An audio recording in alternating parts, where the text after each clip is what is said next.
নিহারি। এখন সব মশলা মাখাই দিয়ে দেব। ধনিয়া গুঁড়ো,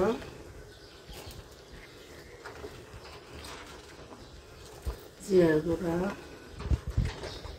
সকালে আজকে হবে মাংস ভাত।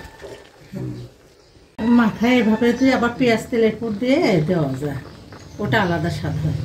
আবার এটা আবার ভেজে টমেটো দিয়ে রান্না করতে হয় গরুর মাংস, কাশ্মীরি গরুর মাংস। অনেক রকম রান্না করা যায়। মরিচের গুঁড়া,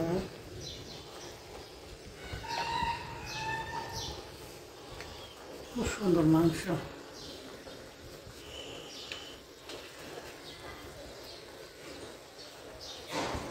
লবণ পরিমাণ কিন্তু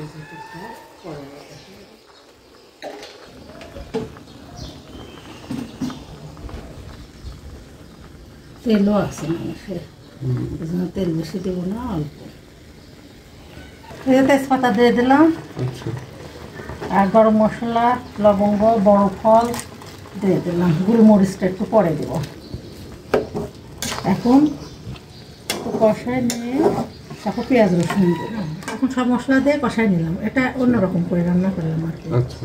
যখন দেখা যাচ্ছে হঠাৎ করে মাংস আসলো, তোমার প্রস্তুতি নাই, এইভাবে চুলাই দিব, তাড়াতাড়ি করে দিয়ে এই যে এটা এখন রসুন পেঁয়াজ দিয়ে দিলাম একটু কষায়। এটা আর আলাদা স্বাদ।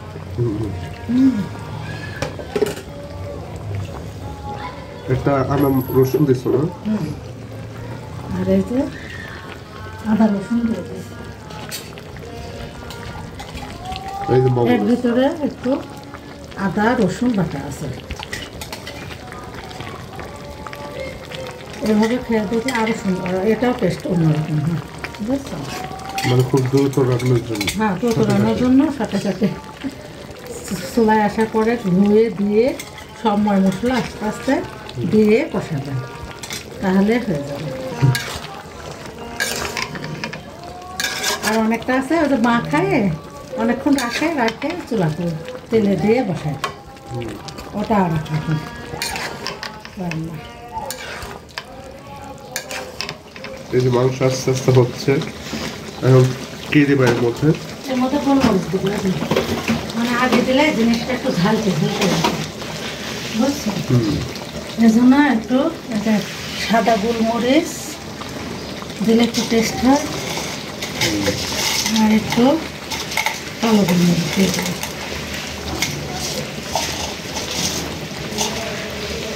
কালো গোলমরিচ দিয়ে কষায় পানি দেবো। এই যে মাংস কষানো আর নিচে নিচে লাগা লাগা হবে, তখন মনে করবা কষানো হয়ে গেছে, বুঝলা? এখন পানি দেবো। হ্যাঁ, একটু গরম পানি দিন, বেশি দেবো না। সিদ্ধ হতে থাকবে। আলহামদুলিল্লাহ আমাদের মাংস হয়ে গেছে। কড়াইতে রান্না করলে আলাদা টেস্ট, প্রেশার কুকারে রান্না করলে আলাদা টেস্ট, পাতিলে আলাদা টেস্ট, বুঝছো? তবে এই কড়াতে রান্নাই ভালো লাগে, মশলাগুলো ভালো করে ঢোকে। আর নালি নিহারি দেখো, এই যে নিহারি মগজ করে বেরিয়ে গেছে। না, আচ্ছা, হ্যাঁ হ্যাঁ, আচ্ছা বড় যায়, ছোটগুলোরও থাকে না বেশি, বড়গুলোরই বেশি বের হয়। তো এই হচ্ছে আমার হাতে স্পেশাল শুক্রবারের মাংস। তো এই ছিল আজকে আমাদের স্পেশাল মাংস রান্নার রেসিপি। তো আশা করছি সবার কাছে ভালো লাগছে, কারণ সবাই মাংস কম বেশি সবারই ভালো লাগে, এই জন্য এই রেসিপিটা আপনাদের মাঝে আনা। আমাদেরও খুব ভালো লাগে মাংস, এইভাবে আমরা রান্না করে খাই। আম্মুর হাতে মাংস খুব সুন্দর লাগে আমাদের কাছে। আপনারাও এইভাবে মাংস রান্না করে খাবেন, অবশ্যই ভালো লাগবে ইনশাল্লাহ। তো আমাদের এবার ঢাকাতে অনেক শীত পড়ছে, আর আমরা খুব তাড়াতাড়ি ইনশাল্লাহ ঈশ্বর দিতে যাব। প্ল্যানিং মোটামুটি হয়ে গেছে, কিছুদিনের মধ্যে ঈশ্বরদী যাব। ঈশ্বরদীর শীতের ভিডিও, শীতের সময় ঈশ্বরদী কেমন হয়, ওখানকার পরিবেশ কিরকম শেয়ার করতে পারবো, গ্রামের পরিবেশ আপনাদের কাছে শেয়ার করতে পারবো। তো সবাই অপেক্ষা করে, খুব তাড়াতাড়ি ঈশ্বরদী ব্লগ আসবে।